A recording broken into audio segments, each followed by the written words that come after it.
જય હિન્દ દોસ્તો। ગંગવા કુંડના દર્શન કરતા કરતા એક બાજુ અહીંયા શિવાલય આવેલું છે, તમે જોઈ શકો છો દોસ્તો।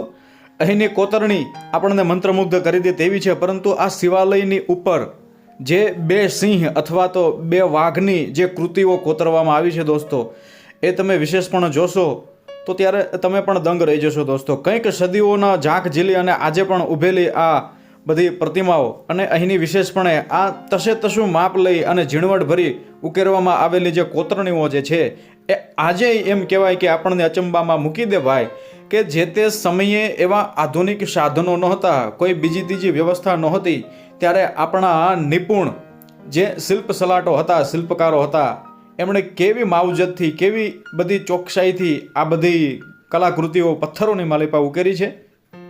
ખરેખર આ પણ એક આશ્ચર્ય છે।